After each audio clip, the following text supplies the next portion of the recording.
La Bible dit que nous sommes dans les derniers temps, dans les derniers jours.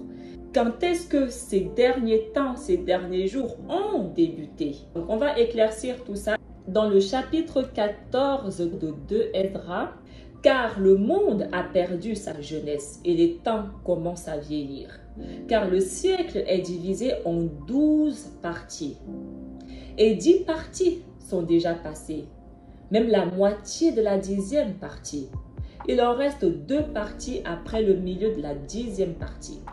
Maintenant, mettez de l'ordre dans votre maison, reprenez votre peuple, consolez les humbles d'entre eux et instruisez ceux d'entre eux qui sont sages. Et maintenant, renoncez à la vie corruptible et abandonnez les pensées mortelles, rejetez loin de vous les fardeaux de l'homme, déposez maintenant votre nature faible. Mettez de côté les pensées qui sont les plus pénibles et hâtez-vous d'échapper à ces temps, car des maux pires que ce que vous avez vu arriver se produiront après cela. Voyez en effet combien le monde s'affaiblira avec l'âge, au point que les maux augmenteront pour ceux qui l'habitent, car la vérité s'éloignera et le mensonge se rapproche. Car maintenant, l'aigle que tu as vu en vision se hâte de venir. L'aigle qu'il a vu en vision représente la 4e bête dans le livre de Daniel. Donc, une fois que cette bête est arrivée, s'est installée, nous avons commencé à être dans les derniers temps. Qui est cette bête déjà, premièrement? Et quand est-ce que cette bête est apparue? Parce que son apparition a marqué le commencement des derniers temps. Qui est cette bête? L'Empire romain. Et c'est ce même royaume qui subsiste encore jusqu'à l'arrivée de Yahusha. C'est Yahusha qui va venir détruire cet empire. Mais nous savons que l'Empire romain est apparu avant Yahusha. On le sait. Comment on le sait? Parce que lorsque Yahusha était là, l'Empire romain existait déjà. C'est Pilate qui a jugé Yahusha. Si nous lisons le livre d'Actes, quand arriva le jour de la Pentecôte, au terme des 50 jours, ils se trouvaient réunis tous ensemble. Soudain, un bruit survint du ciel comme un violent coup de vent. La maison où ils étaient assis en fut remplie tout entière. Alors leur apparut des langues qu'on aurait dites de feu qui se partageaient et ils s'en posaient sur chacun d'eux.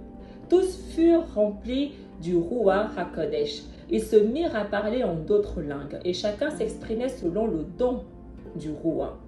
Or, il y avait résidant à Jérusalem des Juifs religieux venant de toutes les nations sous le ciel. Lorsque ceux-ci entendirent la voix qui retentissait, ils se rassemblèrent en foule. Ils étaient en pleine confusion parce que chacun d'eux entendait dans son propre dialecte ceux qui parlaient. Dans la stupéfaction et l'émerveillement, ils disaient: « Ces gens qui parlent, ne sont-ils pas des Galiléens? Comment se fait-il que chacun de nous les entende dans son propre dialecte, sa langue maternelle? » Partès, Médès et Élamites, habitants de la Mésopotamie, de la Judée, de la Cappadoce, de la province du Pont et de celle d'Asie, de la Phrygie, de la Pamphylie, de l'Égypte et des contrées de Libye proches de Cyrène, Romains de passage, Juifs de naissance convertis, Crétois et Arabes, tous nous les entendons parler dans nos langues des merveilles de Yahuwah. Ils étaient tous dans la stupéfaction et la perplexité, se disant l'un à l'autre: « Qu'est-ce que cela signifie ?» D'autres se moquaient et disaient: « Ils sont pleins de vin doux. » Alors Pierre, debout avec les 11 autres, éleva la voix et leur fit cette déclaration: « Vous, Juifs, et vous tous qui résidez à Jérusalem, sachez bien ceci, prêtez l'oreille à mes paroles. Non, ces gens-là ne sont pas ivres comme vous le supposez, car c'est seulement la 3e heure du jour. Mais ce qui arrive a été annoncé par le prophète Joël. Il arrivera dans les derniers jours, dit Yahuwah, que je répandrai mon Ruach sur toute créature. Vos fils et vos filles prophétiseront, vos jeunes gens auront des visions et vos anciens auront des songes. Même sur mes serviteurs et sur mes servantes, je répandrai mon esprit en ces jours-là et ils prophétiseront. Je ferai des prodiges en haut dans le ciel et des signes en bas sur la terre, du sang, du feu, un nuage de fumée. Le soleil sera changé en ténèbres et la lune sera changée en sang avant que vienne le jour de Yahuwah, jour grand et manifeste. Alors quiconque invoquera le nom de Yahuwah sera sauvé. Donc on comprend que à leur époque, ils étaient déjà dans les derniers jours. Ça fait 2000 ans que nous sommes dans les derniers jours. Donc toutes les prophéties qui parlent des derniers jours vont se réaliser sur cet espace des 2000 ans. Donc si on prend toutes les prophéties rien que pour nous, parce qu'on croit que les derniers jours nous concernent que nous, on est dans l'erreur totale.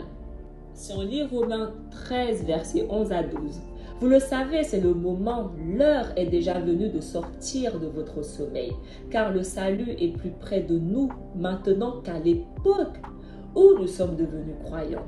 La nuit est bientôt finie, le jour est tout proche. Rejetons les œuvres des ténèbres, revêtons-nous des armes de la lumière. 1 Corinthiens 10, verset 11. Ce qui leur est arrivé devait servir d'exemple. Et l'Écriture l'a raconté pour nous avertir. Nous qui nous trouvons à la fin des temps. Les serviteurs de Yahusha, les témoins de Yahusha, ils disaient qu'ils se trouvaient à la fin des temps, qu'ils étaient à la fin des temps. Nous devons prendre leur époque dans la fin des temps. On ne peut pas exclure leur époque. Si on lit 2 Timothée 3, versets 1 à 9, sache-le bien, dans les derniers jours, surviendront des moments difficiles. En effet, les gens seront égoïstes, cupides, fanfarons, orgueilleux, blasphématoires, révoltés contre leurs parents, ingrates, sacrilèges, sans cœur, implacables, médisants, incapables de se maîtriser, intraitables, ennemis du bien, traîtres, emportés, aveuglés par l'orgueil, amis du plaisir plutôt que de Yahuwah. Ils auront des apparences de piété, mais rejetteront ce qui fait sa force. Détourne-toi de ces gens-là. Parmi eux, il y en a qui s'introduisent dans les maisons et captivent des bonnes femmes chargées de péché, entraînées par toutes sortes de convoitises, toujours en train d'apprendre et jamais capables de parvenir à la pleine connaissance de la vérité. De la même façon que Jeannès et Jambres se sont opposés à Moshe, ceux-là aussi s'opposent à la vérité. Ces gens ont un roi corrompu et une foi sans valeur. Cependant, ils n'iront pas bien loin, car leur stupidité sera évidente pour tous comme le fut celle des 2 autres. Si on lit 1 Pierre, vous le savez, ce n'est pas par des biens corruptibles, l'argent ou l'or que vous avez été rachetés de la conduite superficielle héritée de vos pères, mais c'est par un sang précieux, celui d'un agneau sans défaut et sans tache, le Mashiach. Dès avant la fondation du monde, Yahuwah l'avait désigné d'avance et l'a manifesté à la fin des temps à cause de vous. Quand est-ce que Yahusha a été manifesté? À la fin des temps. Et il est venu au monde à la fin des temps. Il y a 2000 ans. Et si on lit le chapitre 4, toujours de 1 Pierre, verset 7, la fin de toute chose est proche. Soyez donc raisonnables et sobres en vue de la prière. Est-ce que vous réalisez, il y a 2000 ans, il disait que la fin de toute chose était proche. Qu'est-ce que nous, à notre époque, 2000 ans plus tard, on doit dire? 2 Pierre 3, versets 3 à 4. Sachez d'abord que dans les derniers jours, des moqueurs viendront avec leurs moqueries, allant au gré de leur convoitise, et disant, où est la promesse de son avènement? En effet, depuis que les pères se sont endormis dans la mort, tout reste pareil depuis le début de la création. 1 Jean 2, versets 18 à 19. Mes enfants, c'est la dernière heure. Et comme vous l'avez appris, un antichrist, un adversaire du Christ, va venir. Or, il y a dès maintenant beaucoup d'antichrists. Nous savons ainsi que c'est la dernière heure. Ils sont sortis de chez nous, mais ils n'étaient pas des nôtres. S'ils avaient été des nôtres, ils seraient demeurés avec nous. Mais pas un d'entre eux n'est des vôtres. Et cela devait être manifesté. Alors déjà, ce mot antichrist ne se trouve pas dans le texte hébreu original. Déjà, parce que déjà le mot Christ n'est pas dans le texte hébreu original. Le jugement est sur tous les Israélites qui ont rejeté Mashiach. Je ferai une vidéo où je parlerai de ça. Le monde dit que l'antichrist, c'est la bête. Non, la bête et l'antichrist, c'est deux choses différentes. J'ai moi-même dit ça, j'ai moi-même cru ça, jusqu'à ce que je commence à bien comprendre. L'antichrist, ce n'est pas la bête. Si on garde le terme antichrist, il dit où est-ce que l'antichrist sort. Il est sorti de chez nous. Donc l'antichrist, ce sont tous les Israélites, uniquement tous les Israélites qui ont rejeté Yahusha comme étant le Mashiach. C'est eux dont il parle là-dedans. Et c'est sur eux que le jugement va tomber.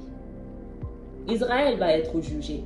Le jugement va tomber premièrement sur Israël. D'accord?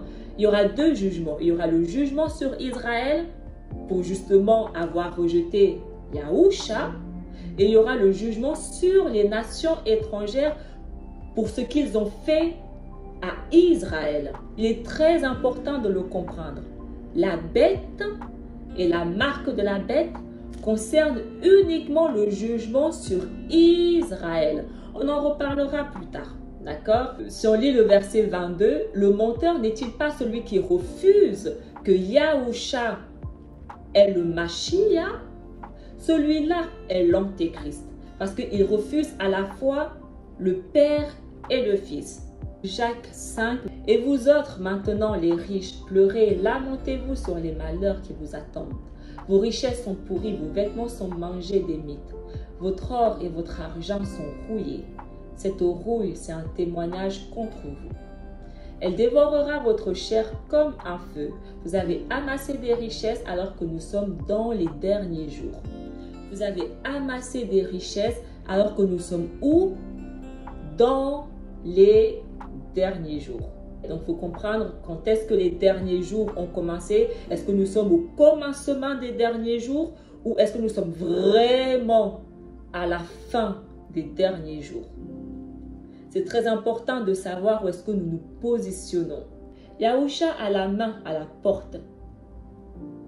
Voilà pourquoi nous devons nous réveiller. Il y a un temps pour tout. Le temps de dormir, comme nous faisons là, est arrivé à son terme. Il est temps de se réveiller et de nous préparer. Parce que Yahusha là, la main, il est prêt. Il est prêt. Il est vraiment prêt. Donc ne dormez plus.